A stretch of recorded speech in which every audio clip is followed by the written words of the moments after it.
Morning Harshita जी। Good morning तो sir. देखिए बिल्कुल सही है कि जो ट्रेंड है वो काफ़ी वीक लग रहा है और जब 2 दिन पहले मंडे का सेशन था उसमें निफ्टी ने हेड एंड शोल्डर पैटर्न का ब्रेकडाउन दिया। एक head and shoulder pattern daily chart पे बना है, उसका नेकलाइन स्टॉक निफ्टी ने ब्रीच किया।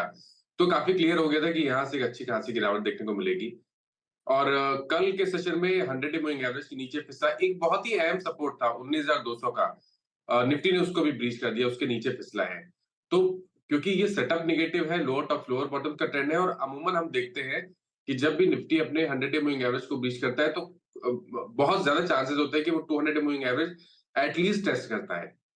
तो वो आप बिल्कुल उम्मीद कर सकते हैं कि निफ्टी अपने 200 डे मूविंग एवरेज जो कि 18,800 के आसपास है, उसको टेस्ट करेगा। हालाँकि इस जो हेड एंड शोल्डर पैटर्न बना है, उसके जो टारगेट है वो 18,400 के आसपास आते हैं।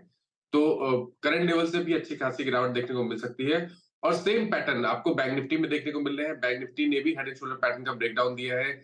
वहाँ पर स्थिति ज़्यादा खराब इसलिए कि वो अब 200 डे मूविंग एवरेज के नीचे ट्रेड होने लगा है। बैंक निफ्टी में भी मैं उम्मीद कर रहा हूँ कि शायद आपको करंट लेवल से 1000 पॉइंट और अगर इस हेड एंड शोल्डर पैटर्न के हिसाब से देखें तो 41,000 के टारगेट देखने को मिल सकते हैं। दोनों के सेटअप नेगेटिव लगते हैं। आज की अगर स्ट्रैटेजी की बात करनी हो, तो देखिए निफ्टी पे रेजिस्टेंस आज के लिए 19,200 और 19,225 के आसपास रहेगा। वही स्तर है जो सपोर्ट की तरह प्ले कर रहा था। तो आज की स्ट्रैटेजी में बिकवाली करने की राय रहेगी, लेकिन क्योंकि 3 दिनों की गिरावट देखने को मिली है, तो एक बाउंस बैक का इंतज़ार करेंगे। उछाल पे बिकवाली करेंगे, जहाँ पर आपको रिस्क रिवॉर्ड आपके फेवर में देखने को मिल जाए, वहाँ आपको बिकवाली करनी है।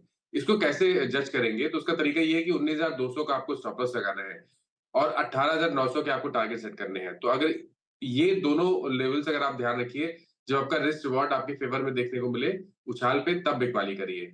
19,200 के स्टॉप लॉस से बिकवाली करेंगे, 18,900 के स्टॉप लॉस लगाएँगे। बैंक निफ्टी में भी अगर आप देखेंगे तो अब 43,100 पे रेजिस्टेंस दिखने लगा है। मेरा समझना है कि यहाँ पर भी स्ट्रैटेजी वही रहेगी, सेल ऑन रैलीज़ की स्ट्रैटेजी रहेगी। उछाल पे बिकवाली करेंगे, स्टॉप लॉस 43,100 के रहेंगे और 42,300 42,300 के टारगेट रहेंगे। यहाँ पर भी ध्यान रखिए जब उछाल मिले और आपको रिस्क रिवॉर्ड आपके फेवर में देखने को मिले, तो ही बिकवाली करिए। लेकिन दोनों में ट्रेंड नेगेटिव है और दोनों ही में सेल ऑन रैलीज़ की ही आपको स्ट्रैटेजी यूज़ करनी है। भाई साहब, दोनों में ट्रेंड निगेटिव है। सेल ऑन राइस की ही स्ट्रैटेजी इस बाजार में। लेवल्स ब्यूटीफुली मानस ने हाईलाइट कर दिए हैं, प्रोड्यूसर साहब ने दिखा भी दिए आपको स्क्रीन पर।